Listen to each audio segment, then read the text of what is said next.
Hello and welcome to Common Censored. This is the show where we talk censored stories and people, sensible solutions, and common ground movements to fight and build. And sometimes other stuff. I am Lee Camp, and I'm joined, as always, by the truly incredible Eleanor Goldfield. There's a little bit too much of a pause on that one, I felt.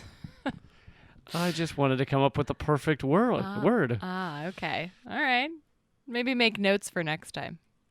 Considering I'm tripping over the word, I think we're in for a bumpy ride. Oh, it's going to be a good one, folks. It's going to be a good one. We got a lot of good topics for you this week. You know, I say that as if it's upbeat, but sometimes that means things are horrible. No, good topics just means like important ones, not at all cheerful. Right. So the best you can hope for is that they'll tune in 1 week and hear. Welcome. We got nothing to talk about this week. We got nothing for you. Yeah. All of the problems in the world have been fixed, and we're gonna go have brunch. We're gonna give you a quick Hurricane Dorian update, a kind of angle that you don't often hear on your mainstream media. We're going to get into to some climate defense stuff, Tulsi Gabbard info, the basic income debate that everyone's fucking coming at me with. I'm not bitter. A lot of good topics coming up. So stay tuned and let's do it. Let's start with Hurricane Dorian, which seems to have wiped out a lot of the Bahamas. I mean, it is a truly horrific scenario going on down there. Obviously, North Carolina's had some flooding, and there's some stuff going on in Nova Scotia now. Mm-hmm. But the true, decimation is the Bahamas, right? Yeah, and I think, you brought up Nova Scotia, which, if people aren't aware, that's in Canada. So, I thought that was a bagel schmear. Also, yes. But the true scope of this storm is, really unprecedented, and we're going to be seeing more and more storms like this. And when it hit Nova Scotia on Saturday, it left more than 370,000 people without power. So while it wasn't nearly as bad as obviously when it hit the Bahamas, it was still strong enough to knock out nearly 500,000 people's power. So what about this storm do you feel the mainstream corporate media is kind of not really talking much about? Well, I'm glad that you asked, because ABC, CBS, NBC covered Hurricane Dorian basically for 216 segments and mentioned the climate crisis once. Which means the majority of these, not just segments, but channels, meaning all but one of those channels, never mentioned yes, exactly. climate change at all. And I love that, if you talk to a lot of people, especially right-wing people, they say, the climate change bullshit, they won't stop talking about it, it's everywhere. It's like, our corporate media never fucking mentions climate change. It's like, yes, CNN was forced into having a climate change debate with the Democratic candidates, but that was after, massive protests demanding it. Yeah, absolutely. And still, it's obvious that in this segment, they're not going to be, they're not talking about the deeper issues of climate chaos and ways we could possibly mitigate that, by cutting fossil fuel emissions. It's kind of like a passive commentary, right? Because that's what they do. It's and climate change happens, back to you, Ted. There's not going to be any in-depth reporting on it. And, right. There's not going to be any in-depth commentary on the fact that, for instance, there were some 70,000 people that need food and shelter in the Bahamas, and people have obviously died because of the storm. There's not any specific numbers as of yet. And also, one of the things that you're not going to hear on corporate media is hundreds of refugees from the Bahamas were ordered off of a ferry headed for Fort Lauderdale, Florida, from Freeport in the Bahamas, just days after Hurricane Dorian devastated the islands. So this is, and people are basically saying that this is, eco-apartheid. The idea that you're telling these climate refugees, no, stay on your absolutely devastated island. We don't want to fucking take care of you.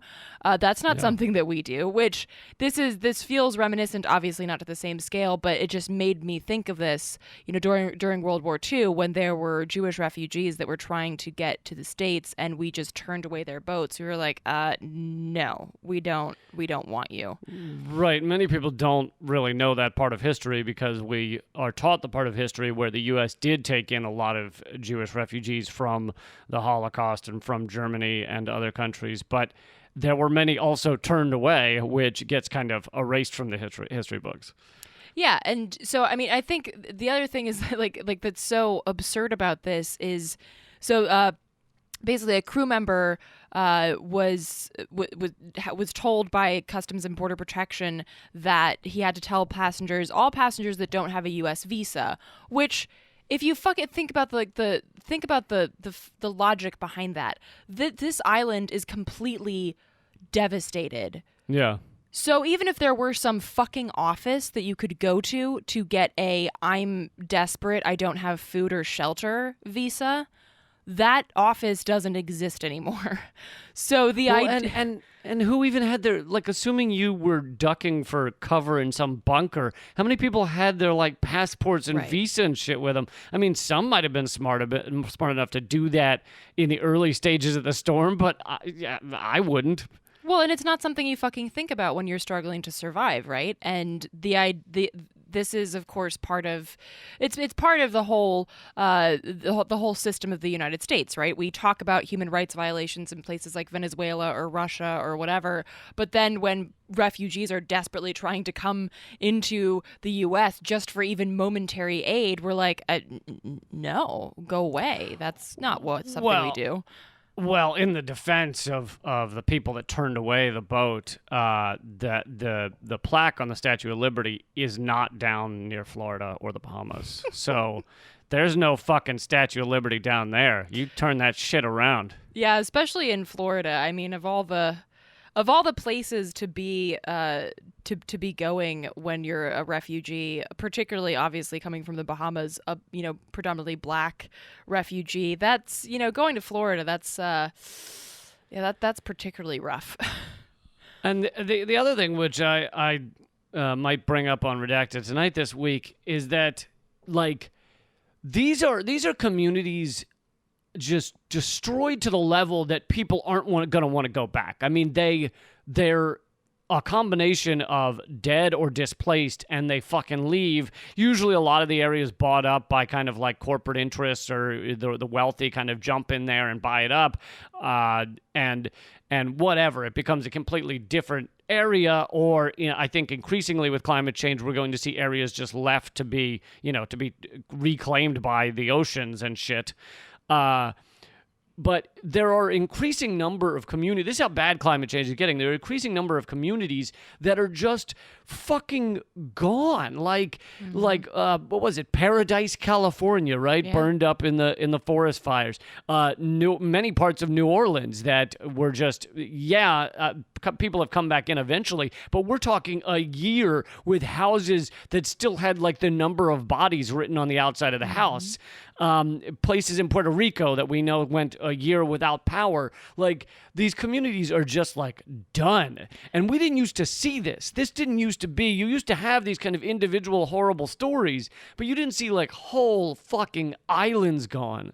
Well, and the other part that you something that you brought up in terms of whole communities being gone is that, for instance, in New Orleans, in the lower Ninth Ward, which was predominantly black, there has most of the original population there has not come back. But what's happened is that there have been a lot of new construction with predominantly white folks moving in. And so what happens here is it's that sort of eco-apartheid commentary, or that idea, but it basically is like, ethnic cleansing thanks to climate change. It's like, oh, now we can get all the black folks out and we can turn this into luxury condos or whatever the fuck. It's like, Naomi Klein has talked about this in her book Shock Doctrine, how after a big disaster like this, and when the disasters are only getting bigger thanks to climate chaos, you have a great opportunity for big real estate opportunities or mineral extraction or what have you. And I remember when I was in Puerto Rico after Hurricane Maria,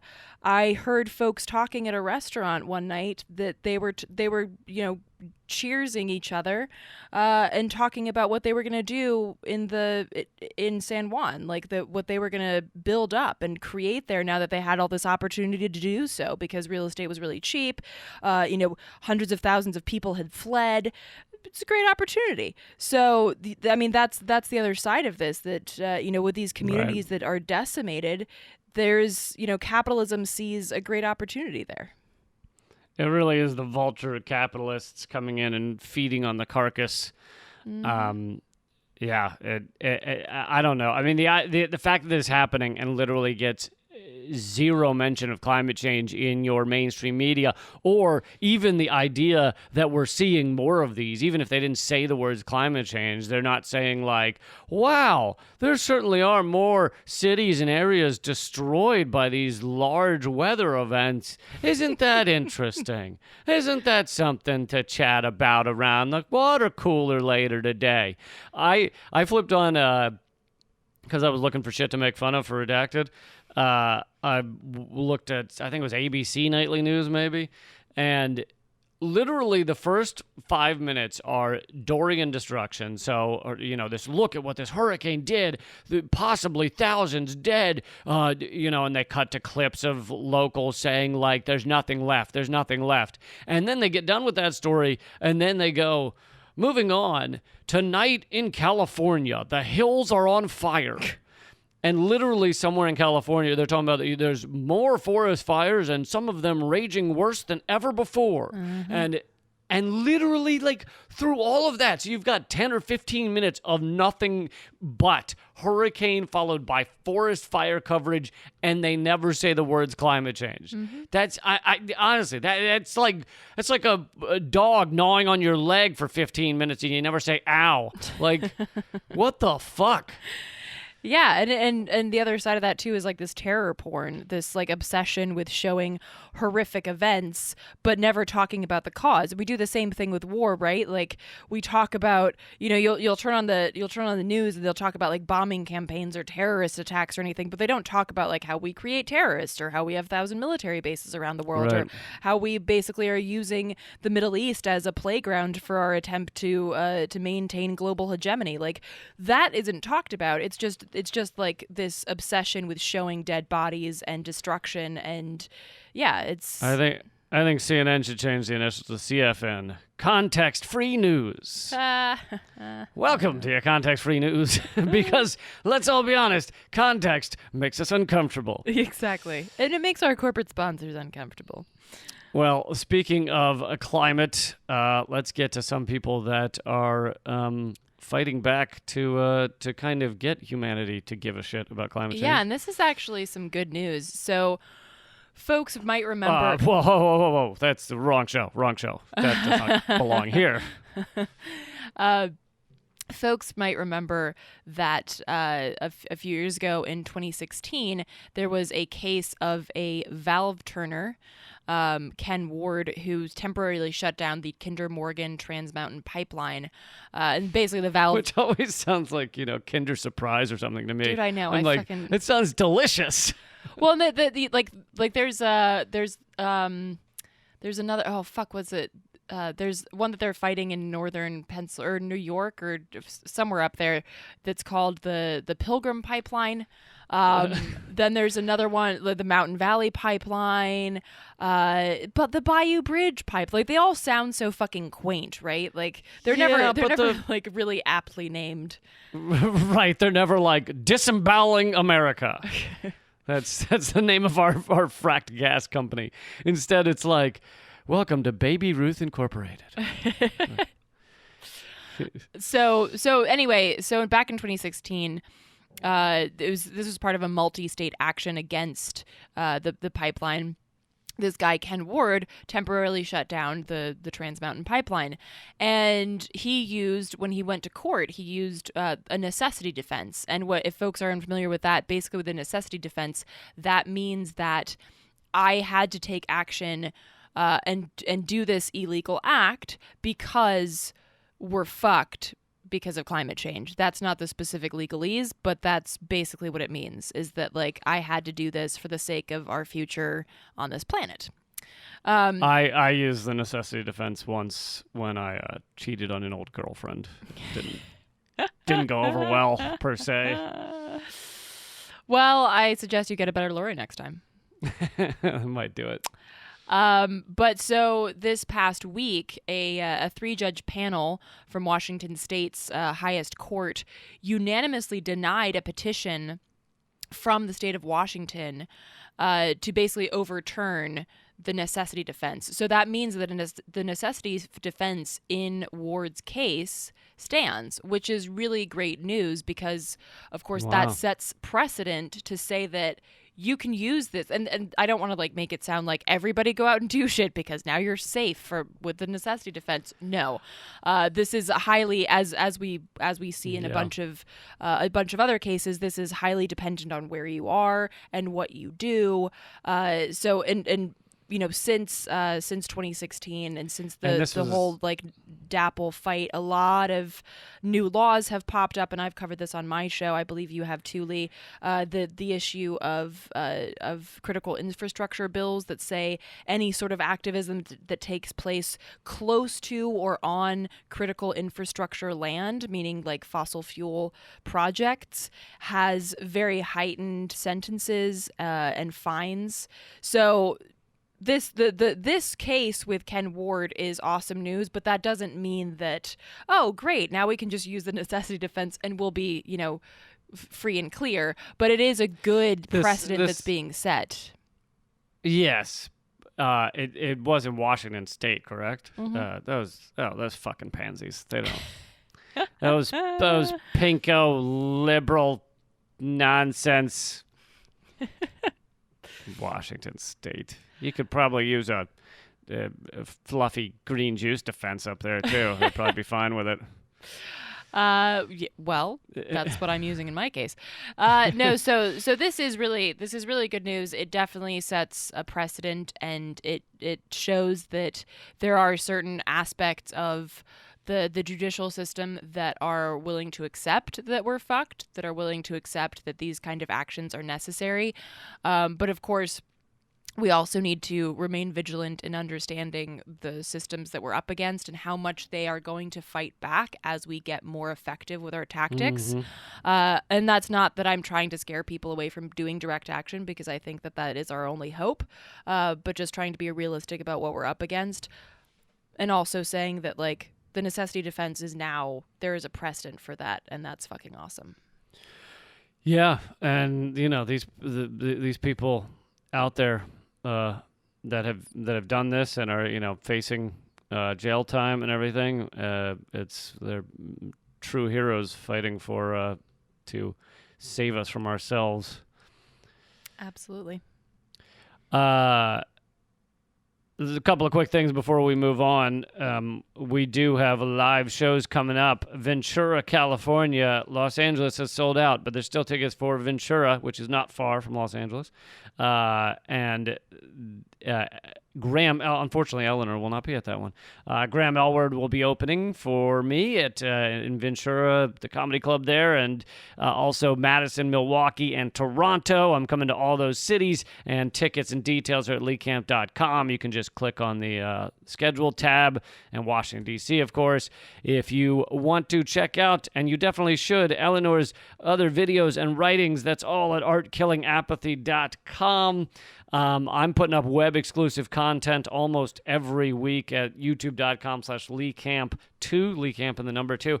And the most important thing, though, is we kind of need you guys to sign up for the Patreon. Otherwise, this show will cease to exist. So I've noticed it's slowing over there, and I'm not really feeling as much love as you used to give us. And it just sometimes it's just like, what? Why am I doing this? Look at what you're doing to him, folks. He's a Yeah. shell of a human being over here. Patreon.com/Common Censored, and you can sign up at any level to get the extra content every week.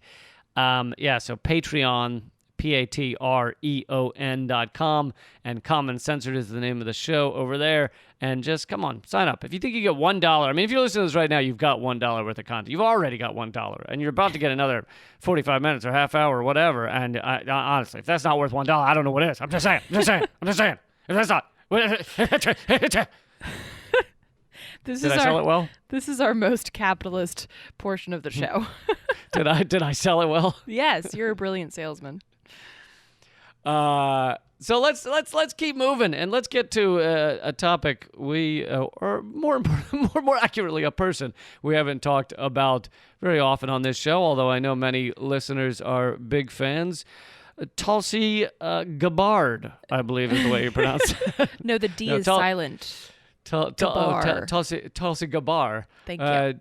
Tulsi Gabbard, who is, and I think the reason a lot of people like her is she's one of the only candidates, with a kind of loose exception for Bernie Sanders, but I don't think he talks about it as much, who will talk about the military-industrial complex and about how much we're spending on it, about how much it's how terrible it is, what we're doing overseas. So she's saying a lot of important things. Yeah, and actually after the two previous debates, she was the most Googled candidate after those debates, because what happened is basically people had not heard of her because corporate media wouldn't fucking talk about her. And then they heard her on stage and they're like, the fuck? This woman seems to know some shit. After both debates. And I'm going to have another point about that point you just raised in a second, but go ahead. Right, and so she was the most Googled name. Of course, she was completely censored by Google, and I believe she still has a lawsuit against Google because of that, because they basically censored people's search results so that they wouldn't get to Tulsi Gabbard's site or anything really about her. So basically, what's happening now is that there's another debate scheduled for Thursday, September 12th. And Tulsi, they've cut the field so that there's only, instead of the two debates each time that were the previous two times with 20 some candidates, now it's down to 10 and it's one night. And Tulsi Gabbard has been excluded from this upcoming debate.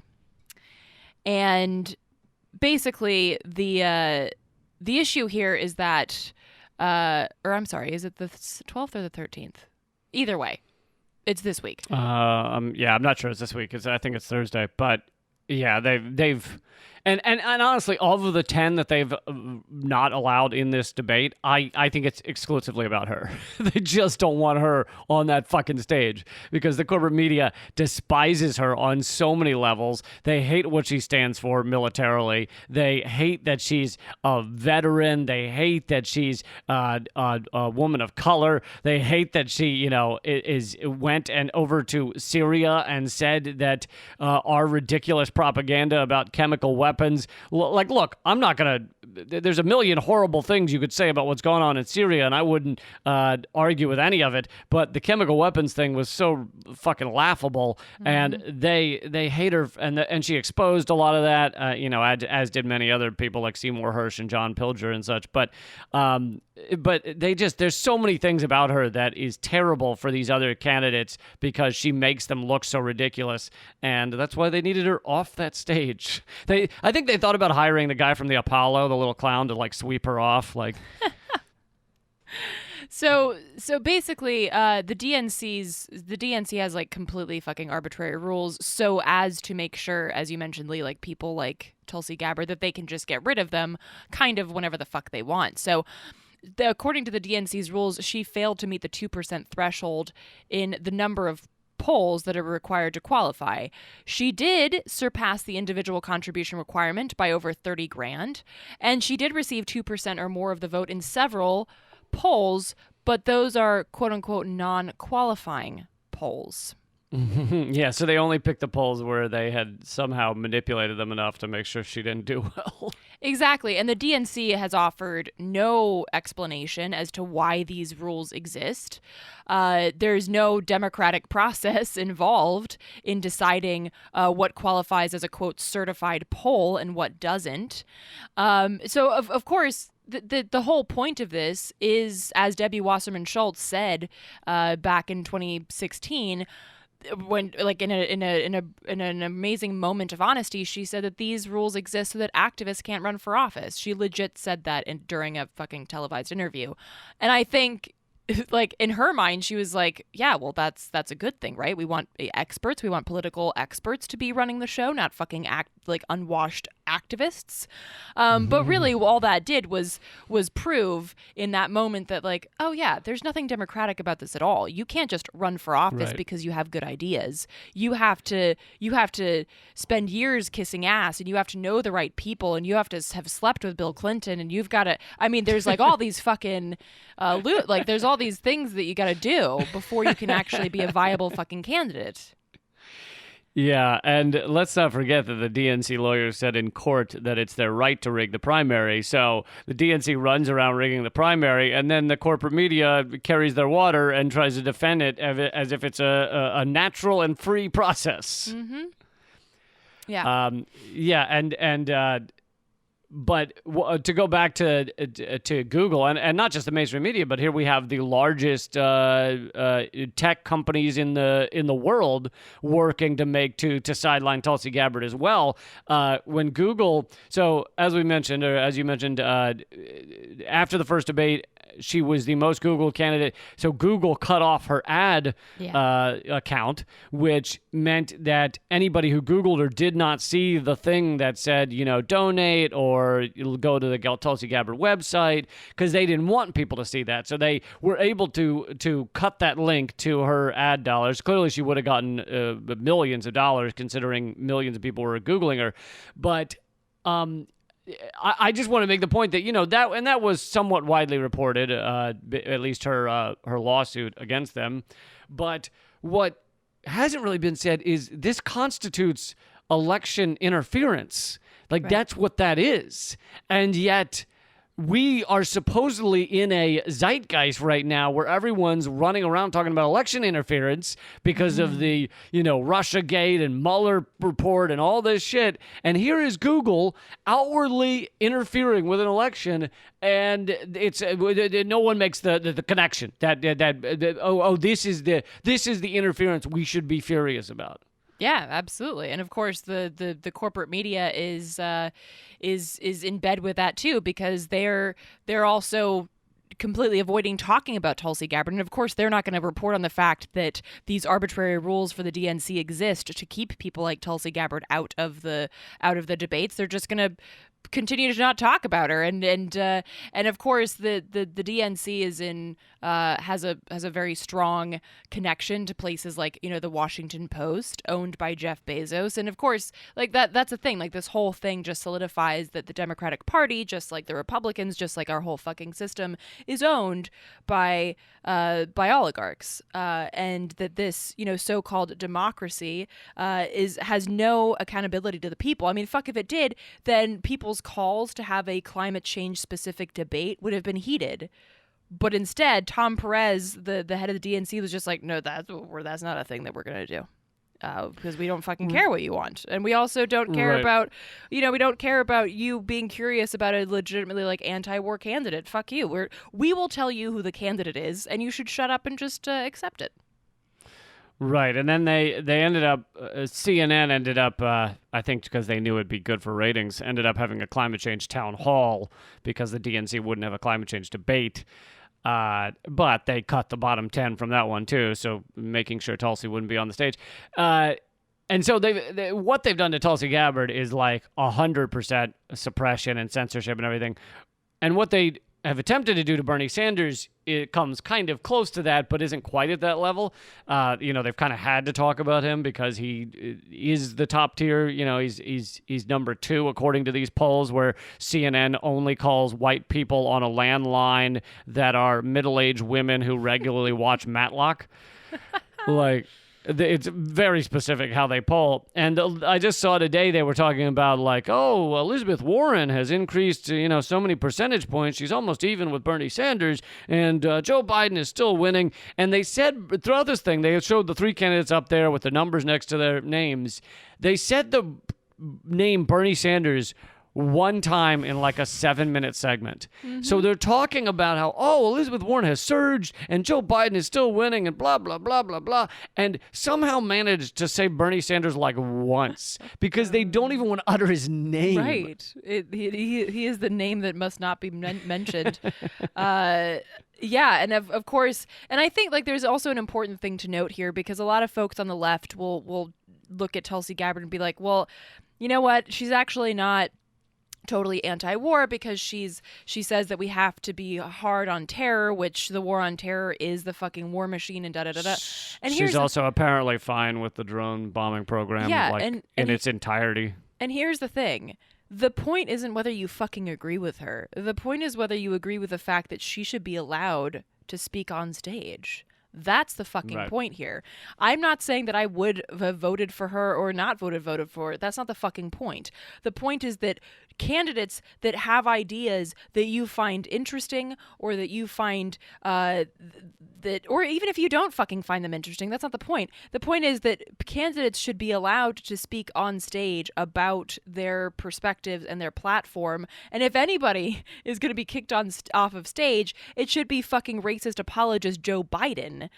Because he's had way too fucking long to speak. He said way too much stupid shit. I think it's time to like retire Uncle Joe over here and get somebody fucking else up on stage. So if we're gonna keep anybody off of the stage, that's who we should be keeping off. And so this has nothing to do with whether you think that Tulsi Gabbard's the ideal fucking candidate. It's about should we have debates that are rigged on behalf of who our parties think we should like, or should the debates and our primaries and everything else be based on who we think has an appropriate vision for our future. And how many women's heads does he have to smell before he gets pushed off the goddamn debate stage? At least 500 more, I think. And I'm being kind to say women. I think some of them were 12-year-olds. Yeah, very true. So we'll move on to another topic, which I think the segue for this could be presidential candidate Andrew Yang, because I want to talk more about basic income. I did a segment on universal basic income this past week on Redacted Tonight, and I didn't realize that I would be sticking my dick in a hornet's nest, because that's what it felt like. Wow, I cannot relate. You don't want to.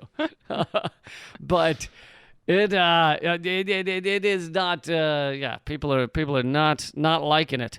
No, that's not true. I've gotten a bunch of emails, and I think the reason I am responding more to this than all of the hundreds of hateful comments I get online on a daily basis is that many of these come from fans, and so I've gotten several emails from fans that say, "Lee, I'm a big fan, but how dare you support basic income? I hope your mother dies." So. Let me give some background about this, and then I want to get your opinion on basic income. So universal basic income. Now, many of you know that it's basically given, let's say in America, let's say it'd be roughly $1,000 a month. Obviously, there'd be a debate over the amount it'd be, but $1,000 a month, no strings attached, every citizen in the country. And here's the thing, and I didn't realize this until I was reading up on it, that this has been tried many times. There's been many studies in various forms, done in many different ways, sometimes literally finding the people you would think are least likely to be able to use money in a productive way. So, like, for example, they found 13 men in London who had spent, like, years, some of them decades, on the street, like serial homeless, like meaning they eat cereal every morning and that's the only meal they get. They are serial homeless people and they have lived there forever. And you'd think, okay, you give them a bunch of money and they're not going to do anything useful with it, right? They're going to lose it or throw it away or gamble it away or whatever. But in fact, like over half of them were with 18 months later or something, weren't homeless anymore. And they only gave them, I think it was like $4,000 or something. Over half of them weren't homeless anymore. Two of them were about to get apartment. Two more of them were about to get apartments. All of them had heavily improved their lives. And anyway, that's one example. But there's example after example after example. An entire city in Canada did it back in the 70s, and it's generational. It ends poverty because literally there is no extreme poverty. It helps people with a million different things, like crime goes down significantly. And so there's so many positives. Now, I'll give you the negatives. The negatives are that people say this, and I think people were, part of the reason people were upset probably is that I didn't give, in this segment I did on Redacted this week, I didn't give the negatives. I basically told the reasons it's positive and why I support it. The negatives are, first of all, people point out that some real fucking dickbags like basic income. Zuckerberg, Elon Musk, Jeff Bezos, many of them have come forward in support of basic income. And then there's people I very much respect, like Chris Hedges, who have written articles about how it is basically a corporatist scam to try and prop up a capitalist system that is eating itself, and they know it can't go on much longer like this. And so they basically want to give people money to prop it up, keep it going. People have some money to spend on the products that will keep them rich, and yada yada. That's why it's a scam. Now, I think that is kind of short-sighted in multiple ways, but one of them is I never said basic income is the kind of be-all and end-all of society. You give people this money and everything is perfect. No, I view it as a half-step to getting beyond. We have to evolve beyond capitalism because our environment's collapsing around us because of capitalism. Like, profit over everything is killing people and killing our planet. So we have to get past that. But this could overnight, like if the bill went through today, overnight end poverty. And so I view this as a half step so that you'd have millions of people not suffering. I also believe that the billionaires, which I should have said this as well, should be taxed like crazy to help pay for this. They're built like a billionaire. There shouldn't be billionaires. Like, if you spot one, it should be like a Black Widow spider where you're like, oh, get that fuck away. Like, you just don't want it near you, and it's a weird thing, and it's not around, and nobody wants it there. A billionaire, so we should tax them to pay for it. So I'm sorry if that didn't come through in my segment, where the money's going to come from. Yes, fucking tax the rich out their ass. The incredibly uber wealthy, they could easily pay for it, along with, I say, take half our military budget, at least, if not far more, and use that as basic income. So I think those are, well, and I'll make one more point in a moment about why I think that the argument that fuck this, Zuckerberg likes it, is a bit short-sighted. But what's your take on this? Well, yeah, I mean, I actually wrote an article about this a couple of years ago called Mind the Stopgap. And I'm very proud of that pun, by the way. But so it's one of your best titles. I agree.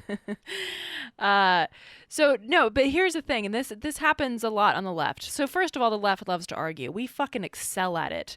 There are people on the left that basically, up until the point that they're drowning in toxic sludge, they will just be arguing about what Murray Bookchin wrote about syndicalism or some shit. Like, it's a real problem. But so one of the things that the people on the left argue about is, the stopgap measures like UBI or, universal health care, and the utopia of a post-capitalist world where everyone just has like access to health care and sprouts and clean water. Not necessarily in that order. But so the issue here is that I don't see it as an either-or question. I think that the problem with the left in a lot of ways is that we argue about what that perfect world is going to look like, but not about how we get there, and not about how to use the state that we have right now to make people's lives better. And you lose people that way, because here's the issue. Mm-hmm. People are suffering right now. People right now are dying because they don't have access to healthcare, to housing, to fucking basic human needs. They don't give a rat's ass whether your flying car is going to be biodiesel. Like, that's not important. Like the fucking the shit is hitting the fan right now. And so I think, like, when you sit The down... shit is hitting the flying cars. Exactly. You have to talk about... And here's the thing. I don't want to go and ask Mitch McConnell for universal basic income, but it's like, you have to be honest about how many people die every year because of totally pointless and unnecessary, points of our system, like not having enough money for basic human needs, which UBI would address. So here's... Right, and it's privileged to be able to say to like a poor person, yeah, I don't want to do the thing that would end poverty because I believe it's going to help the wealthy or something. Right, exactly. Like, it's a privileged place to even be okay with that. Yeah, and it's like, and also by that logic, then we should have just said fuck the workers' movements of the past, and we'd still have children working in factories. We wouldn't have a weekend, like we wouldn't have OSHA, like right. Because those are also stopgap measures because we still have capitalism, but right, and I think that's one of the best points is by that way of thinking, we don't want to do this thing because it's not getting beyond capitalism, it's just helping a few people, thereby allowing the system to maintain. If you continue that train of thought, then it's not just the workers' movement, it's like everything. It's like no Social Security, no unemployment, no whatever health care people can get. Like all of that you would just eliminate, or you wouldn't support. Medicare for all, you wouldn't support it because it's allowing our capitalist system to work for more people, so therefore, fuck it. Right, and I think the other problem with this is that there's sort of this romanticization on the left of like that perfect world and of revolution. But as I've had a veteran friend of mine said, until you've dragged your friend's body out of the street, you don't fucking talk to me about a revolution. because this is, a revolution in the US would not be it would not be like a romanticized thing. We have the biggest military in the entire... And the rednecks have all the guns. Well, also, yes. But that, that's a different conversation about like gun rights and issues in this country. But like, yeah, so the issue is that like that would not look pretty. And it's not to say that I want to just lobby Congress for the rest of my life. That's not the issue. The issue is I think that we really need to get real about what a kind of like all-out fucking revolution would look like, try to avoid that, and at the same time combine, direct action efforts where we're blocking pipelines and we're doing like that kind of shit outside of the confines of the system, but we're also looking at these stopgap measures that will shift the conversation from surviving to thriving and will save millions of lives, like in the here and now. Well, yeah, and all great points. In terms of, I have a few more points to make. In terms of Andrew Yang, and this is another thing that pissed people off because they were like, he did a segment supporting universal basic income, and they were like, hooray! And then I got to the end where I said, Andrew Yang creeps me the fuck out. And people didn't like that so much. But here's the thing is Andrew Yang is not the right, medium for this issue to come forward. This is a multimillionaire who... On the other issues, as far as I can tell, I haven't studied every single one, but kind of sucks. Like, when he was asked about climate change, he said, I think it's too late. It's time to move to higher ground. Well, you can't move to higher ground from a fucking drought, okay? I don't even know what move to higher ground means. It's not everybody's dealing with floods. Yeah, move to the higher ground from the forest fires. Right. On top of that, it's a privileged and rich thing to act like people can move to higher ground because you can't if you don't have a lot of money. But on top of that, if you look into if you go to the website and look for military-industrial complex discussion, it's just about it. We don't treat our veterans well enough. Like, literally, as far as I can tell, no understanding or care about how our military-industrial complex has run fucking wild, which if you're looking for money to pay for UBI, it's all there in your military-industrial complex. So the guy kind of sucks on so many issues that I'm not going to run around act like Andrew Yang's our answer. So that's one point. another point, and by the way, I didn't actually go through all the arguments about UBI, but you can watch The Last Redacted and see that, people spend it correctly. It helps people in a lot of ways. It doesn't make people lazier. They keep working about the same percentage, almost exactly the same percentage they used to work. So all those arguments are bullshit. And then some of you might be wondering, well, I wonder what a good economist would say about this. I looked up what Richard Wolff has said on universal basic income, and it seems he does not talk about it a lot because I don't think he's like a huge fan. But in the one video I found on it, because he gets asked about it a lot, he basically is not enthusiastic for it as an answer, but he says basically all the same things I said, that it would, help people in a lot of ways, but his problem with it is that it doesn't get at the deeper issue, which you and I are discussing and are saying, yes, there is a deeper issue here. And he says it doesn't get to the deeper issue, which is why do we have an economic system that has selected a large segment of society to just basically decide are just expendable. Like, okay, you're going to be living on a sidewalk, goodbye. And so he's saying it's not actually it's a Band-Aid on a problem that is the economic system. And I agree. It is a Band-Aid on a problem that is the economic system. But I support that Band-Aid because if passed today, it would end poverty overnight.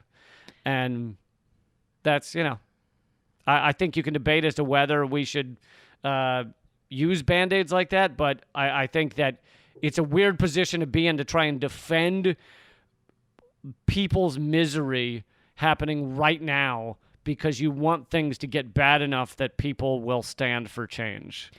Well, and I also, to go back to a point, because I've had this argument or debate with people too who don't want UBI.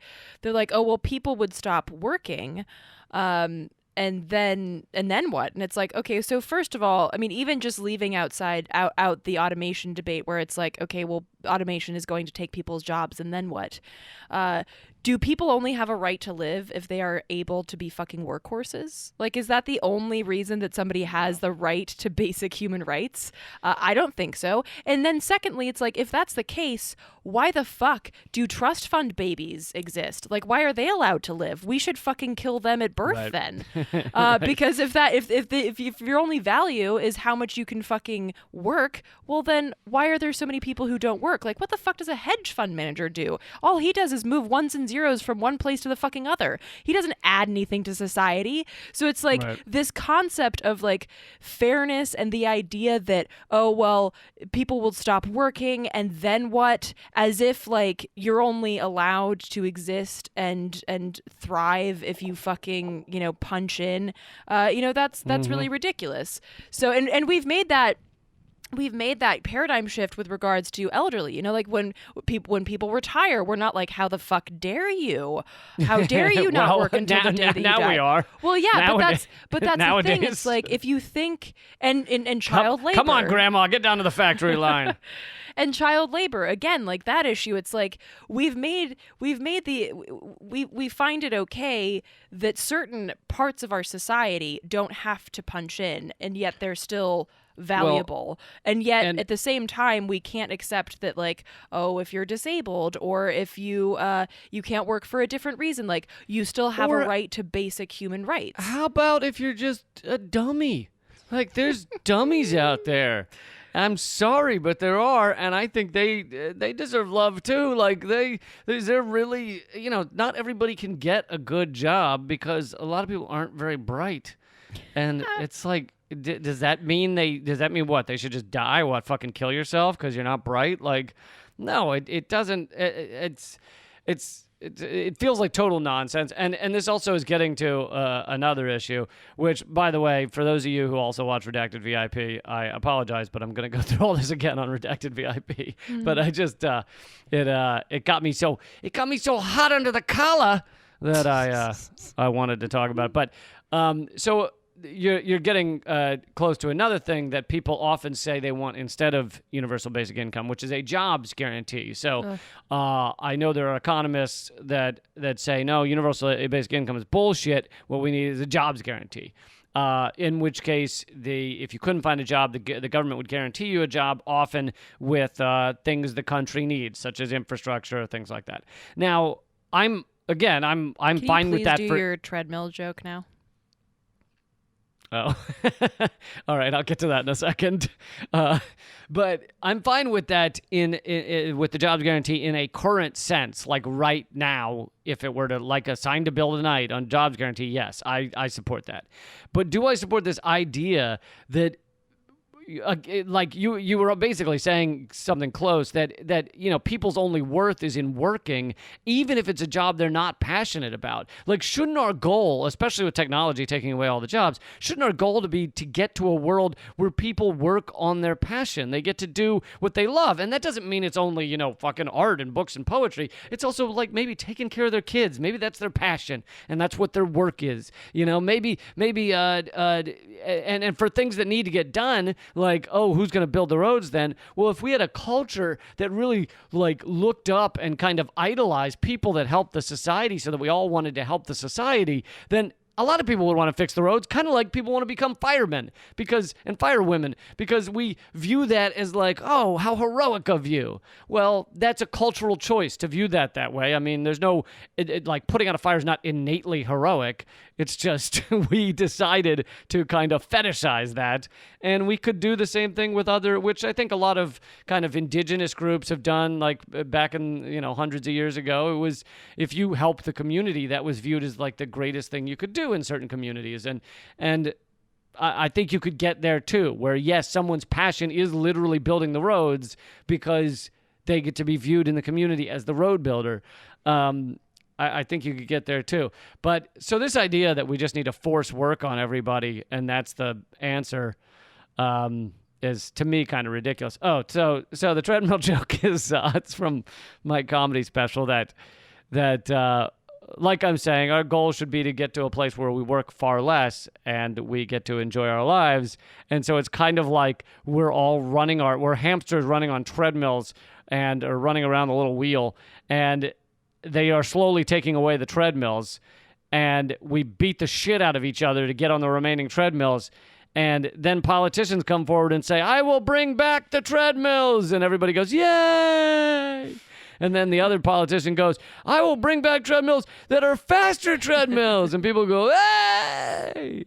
And there's no politician saying, why are we running on the treadmills? Thank you. I love that, because it also points out that we still do so much menial work. Like the other day, I was standing on the corner and I was watching some people doing street work, because the streets in LA are fucking balls. And so I was thinking to myself as I was standing there, I'm like, I'm sure there's a fucking robot that could do that work, so this guy wouldn't have to stand out in the 90-degree heat on the tarmac and just dig into a street in order to replace but that's the thing. It's like, why does and that's an infrastructure issue. So it's like, why does he have to do that job when there is a way to do that job without using people? And thereby and the only reason that people think that's scary, right, is because there's no such thing as a UBI. There's no such thing as the idea that, oh, you just get money for being a resident here. You get money because you are a part of the community, and you're a part of the community in ways that are Alaska. You are a part of the community in ways that are helpful to the community outside of digging into a fucking street. Whether that be arts and culture, or whether that be like a teacher or a whatever. There are roles for people that can be outside of the menial jobs that people do now. And so I think as automation continues to take over more and more jobs, we shouldn't be scared of it, because our programming dictates that we should be scared of it, because it's we need those fucking treadmills. But in reality, we don't need the treadmills. We have plenty of resources so that people wouldn't have to do jobs they fucking hate. And society would be much the better for it. Yeah. It does exist in Alaska that you get. It's not $1,000 a month, but it's a a few thousand a year, I think, and it comes from their oil money. And I think, wouldn't that be great if these corporations, I mean, obviously I want oil to stop altogether, but if these corporations were paying into the communities where they're fucking extracting the resources and destroying the environment and everything else, give us some of that sweet destroy the environment money. That's what I'm saying. Another example that was in the book I was reading was the Cherokee Nation in North Carolina. They had like a decade-long fight to build a casino. They finally got permissions to do it. And when the casino first went in, the Cherokee people were dirt poor. Like, they were the poorest people maybe in North Carolina, or at least that area of North Carolina. And so when they got that money, they went from being dirt poor to having $6,000 per person a year, even if you didn't work in the casino. It went out to every Cherokee. And $6,000 may not sound like a year's worth of income, but for them, it was a third of the yearly income of a family there. And it changed because they were monitoring the Cherokee children in the schools who were in the public schools with other non-Cherokee. And it changed everything for them. All of a sudden, those kids were the criminality dropped from being far above the other students to down with the average of all the other students. Sorry, behavior became the same, and school grades went up, and alcoholism went down. And basically, these kids went from being kind of an aberration in that they were, drinking more and smoking more and behaving worse and getting worse grades to being just like all the other kids, because they weren't dealing with poverty. Their parents weren't dealing with poverty. Their parents could parent them, and it changed everything for them. So, there are examples even within America. Oh, yeah. I mean, and that also brings up the point that, poverty is a public health issue. It's not just like I can't buy the things that I want. You don't have access, particularly in this country, because we don't have, one of those other stopgap measures, universal health care. Poverty, it affects our entire public health, and of course that has ripple effects, right? So these kids that have these behavioral issues because brought on by poverty, they're also getting they won't get as good of an education, even from the standpoint that they don't have access to healthier foods. So they're possibly not even eating 3 meals a day, so they don't have adequate nutrition, which is, of course, affects your brain ability. Hold on. You're telling me three to 6 Pop-Tarts a day is not gonna do it? Maybe at your point in life, I think that's fine. Okay, good. I mean, I'm sitting in LA. I know people that lived years off of basically just cocaine and coffee, so it's possible. But it was probably organic cocaine, fair trade. Fair trade cocaine. Absolutely. With the rectum it was muled across the border in was free range. I'll have you know. But yeah, so that I think like the takeaway from this conversation is that this issue touches so many other issues, and this sort of idea of a stopgap measure is a really important one, and one that shouldn't be shit on just because it exists within the confines of the system, because guess what? We still fucking exist in this system, and we have to reckon with that. We can't just ignore that reality and think to, the utopia of our dreams.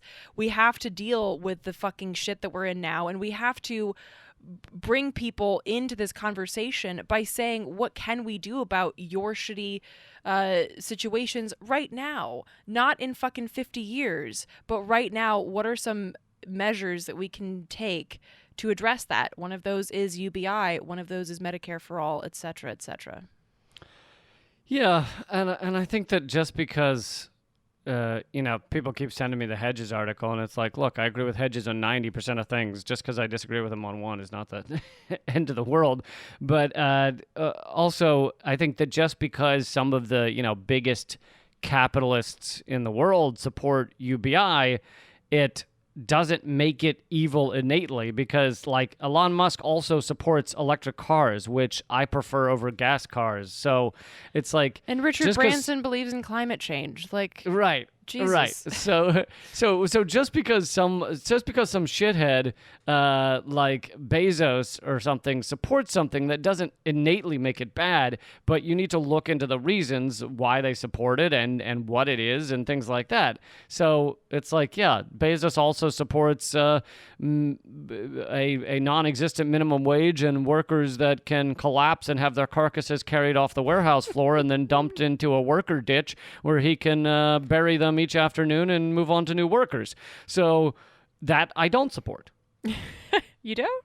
No, that I'm not a fan of. He also has patented some sort of cage that he would put them in so that they could ride around on the robots on the warehouse floor without getting run over. And I don't. Workers in cages sounds like a bad idea. Wow. It's a fascinating time to be alive. All right, folks. I do have a fascinating story I'm going to save for next week on artificial intelligence, but I will have that for you next week. This has been a wonderful hour. I've enjoyed my time with you, and we're headed over to patreon.com/Common Censored to give you a little bit more. And if you feel like you got $1 worth today, please go over there and sign up. And there's still tickets left to Ventura, California, also Milwaukee, Madison, Toronto, of course. That's not till November. I think we're adding a second show in there. Yeah, lots of good stuff coming up. That's all at leecamp.com. All of Eleanor's materials and episodes are at artkillingapathy.com. You can follow us on Twitter at leecamp, at activist Eleanor. Sound good? I think you covered it all. All right. Keep fighting, everybody. Act out.